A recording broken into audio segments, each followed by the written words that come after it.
Those moments for me that is a dream come true. I grew up here, got opportunity. I remember sitting on the floor when I could sit Indian style and watch the Chicago Bulls win their first championship. I was 9 years old. I remember looking at it and saying, that's what I want to do. That's what I want to be. Beginning of this year, would you have thought you would have been a Chicago Bull by the end of the season? No. I didn't think at the end of the season. You know, this was not something that I was like, oh, I'm going to play the season, I'm going to go to Chicago. This is really something that came about, and even when the process was already going, you know, when I was out there trying to figure out what I wanted to do. You said earlier today you were making it clear that it wasn't about money. Yeah. What is it about? It's one about what I want to do. You know, having the power to do what I want to do.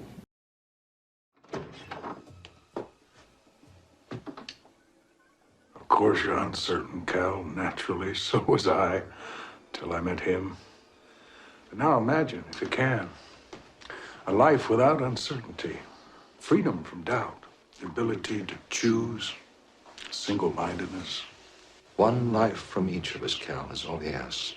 And he rewards our devotion 1,000-fold.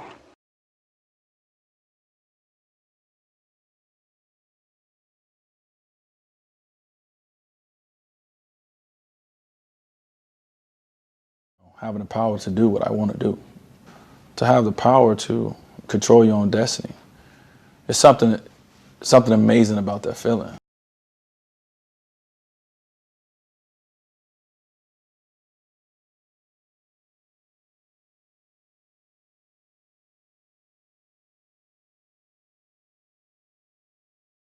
We begin with breaking news. A woman shot in the head outside of a Chicago elementary school on the south side. CBS 2's Dorothy Tucker is live outside that school in Washington Park. Dorothy.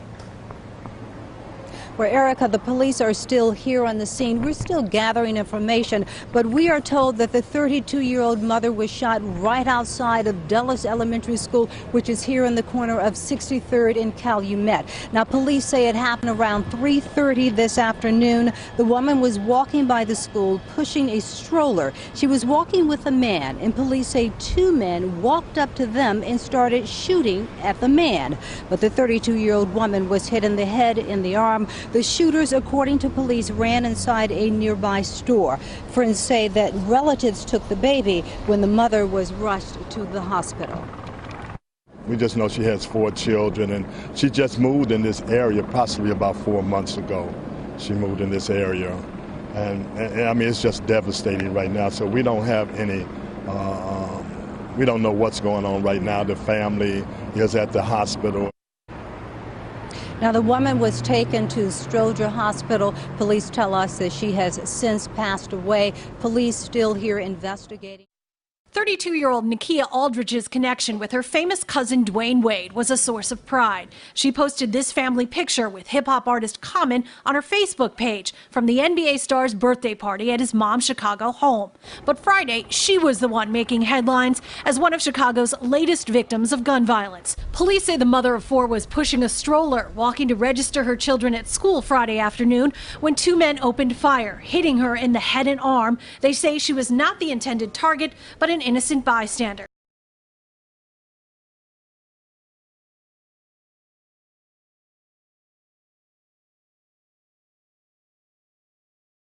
The 2015 Porsche the young rapper was driving about 4 Sunday morning in Briarwood, Queens, still running hours after the 31-year-old star was shot 6 times before being ambushed in his car, along with a passenger who was shot once and is expected to survive. An aide to Governor Cuomo fighting for his life tonight after being caught in the crossfire of a shootout on the streets of Brooklyn. Tonight, police described 43-year-old Carrie Gabay as an innocent bystander walking on this sidewalk with hundreds of other people when as many as 3 gunmen opened fire.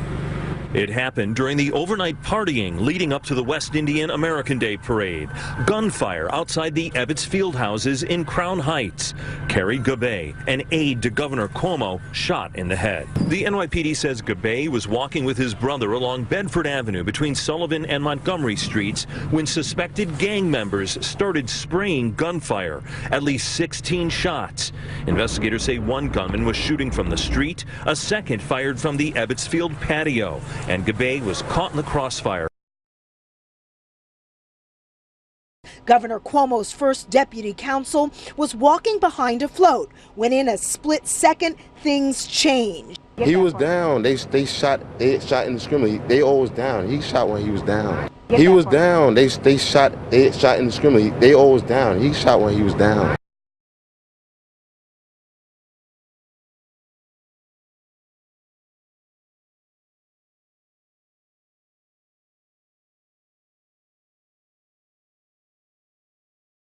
They shot in the skirmish. They always down. He shot when he was down. Kevin was there right with Kari when his best friend was hit in the head with a stray bullet. Authorities say the 43-year-old was caught in the crossfire, a gunfight. Police say the mother of four was pushing a stroller, walking to register her children at school Friday afternoon when two men opened fire, hitting her in the head and arm. They say she was not the intended target, but an innocent bystander. Hours later, Wade tweeted, "My cousin was killed today in Chicago. Another act of senseless gun violence. 4 kids lost their mom for no reason. Unreal. Hashtag enough is enough."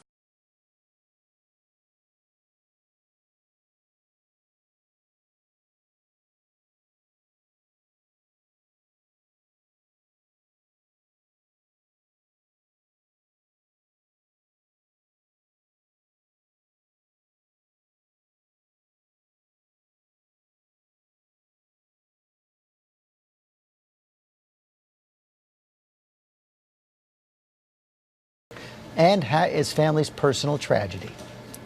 Let me just start out by expressing our condolences for your loss. I think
Two arrests have been made in Chicago for the murder of Dwayne Wade's cousin. 22-year-old Darren Sorrells is a member of a local gang, the Gangster Disciples. His older brother Darwin was previously in prison on a gun charge, but was let out early. He's considered a co-conspirator. Both men were on parole. 22-year-old Darren Sorrells is a member of a local gang, the Gangster Disciples.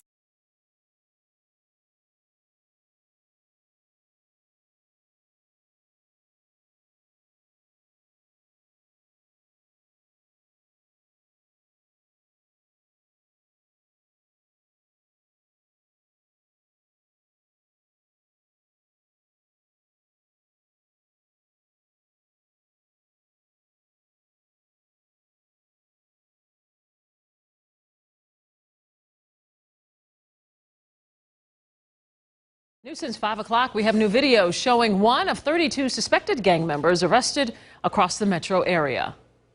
Keep my head up and stay strong. A former DeKalb County police officer was also arrested in the raids today. Channel 2's Richard Elliott is live in DeKalb with how investigators say that officer bragged, Richard, that he was a hitman. In this indictment doesn't just cover things in DeKalb County. FBI conducted raids in Cobb and Paulding, also involves investigations in Valdosta, in Macon, and the city of Atlanta. But DeKalb's police chief told me he's disappointed. It also involves one of his now former officers. This is a photo of now former DeKalb County police officer Vancito Gumbs, now facing charges of being part of a vast criminal conspiracy involving the notorious street gang, the Gangster Disciples. I was saddened and disappointed to find out that one of our former officers was one of the members that was indicted. DeKalb's police chief James Conroy talked with me and says Gumbs resigned last October after investigators say he lied to them about his involvement in using some illegal drugs. So as we were preparing to terminate him for that, he went ahead and resigned and left before the investigation was completed. Only Channel 2 was there as the FBI raided a Marietta apartment complex as they picked up 30 of 32 alleged gang members. The U.S. Attorney's Office says the Gangster Disciples used charitable organizations as fronts for their illegal activity.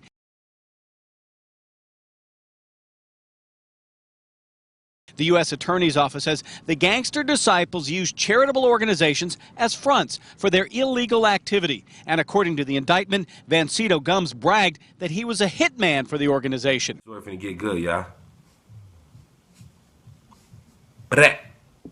No, where was I before I just sneezed my fucking brains out?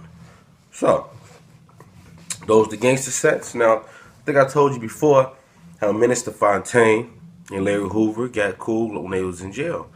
So, Minister Fontaine brought the idea to David. And King David Barksdale, he liked the idea of clicking up all the sets in the Inglewood area, in most of the South Side, to make the Black Gangster Disciples. David threw this meeting, and this was the most important meetings of all. And this what made one of the strongest brotherhoods ever known in gang history. Now, this is when it gets good. Now, the meeting was on 64th in Halsted.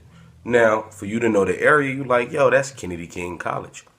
Now, I'm finna blow your fucking mind with some real history. Now, this coming out of Gordon's mouth. So Gordon tells me, you know what Kennedy King at, right? And I said, yeah, I know what Kennedy King at. So he says, it's a field across the street. I know the field. And it's a building right there. And in that building is where we had our first meeting. So I'm like, where? No, that's cool. What's special about the building?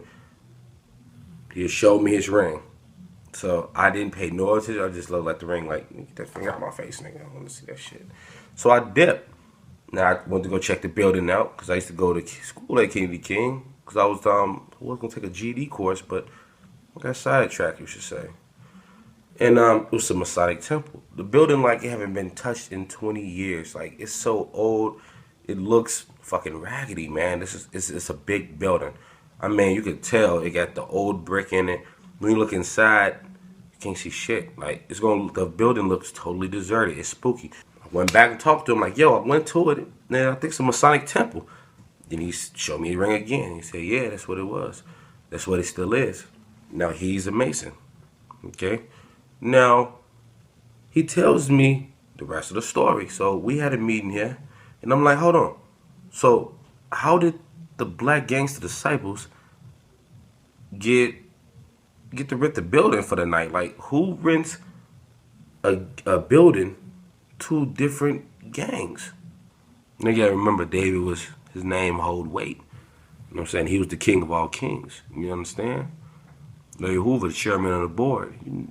Yeah, I'm familiar. I know you're familiar with the power Larry Hoover holds to today. So it just always got me like, what happened?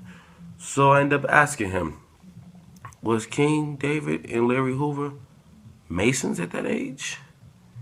And he gave me a smirk. He gave me the craziest look. he like a giggle, you know what I'm saying? And he never answered. That was the end of the conversation.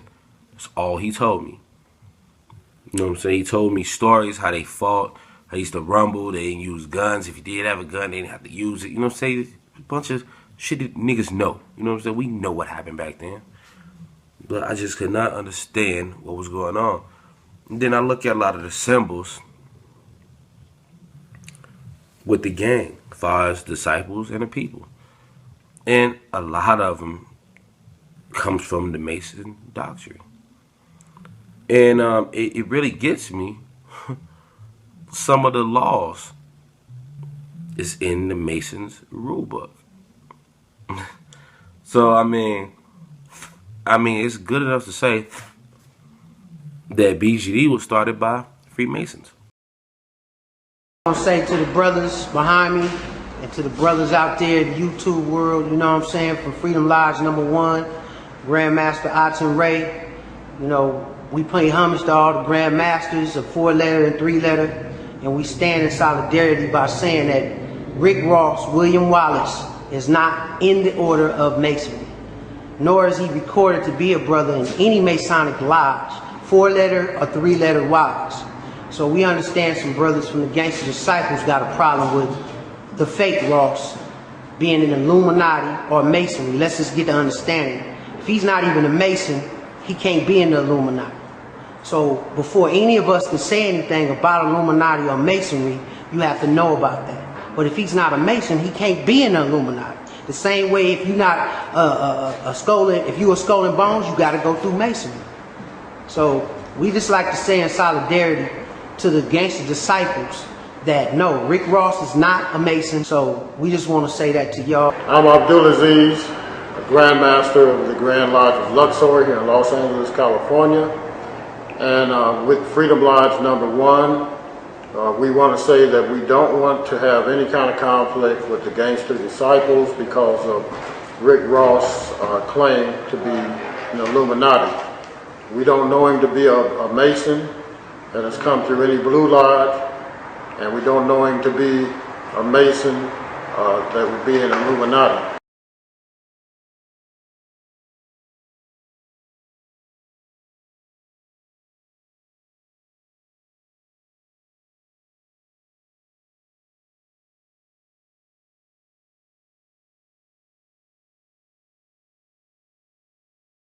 This is when it gets good.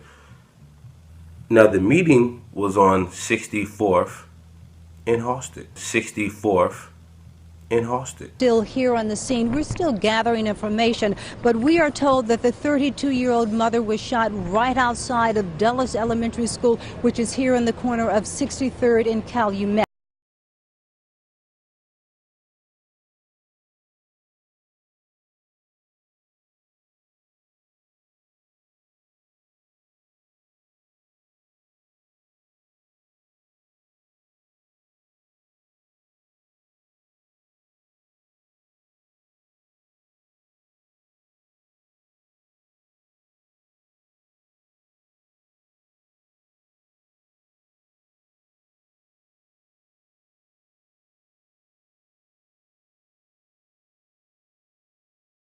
Now, for you to know the area, you like, yo, that's Kennedy King College. Now, I'm finna blow your fucking mind with some real history. Now, this coming out of Gordon's mouth. So Gordon tells me, you know what Kennedy King at, right? And I said, yeah, I know what Kennedy King at. So he says, it's a field across the street. I know the field. And it's a building right there. And in that building is where we had our first meeting. And it was a Masonic temple. I really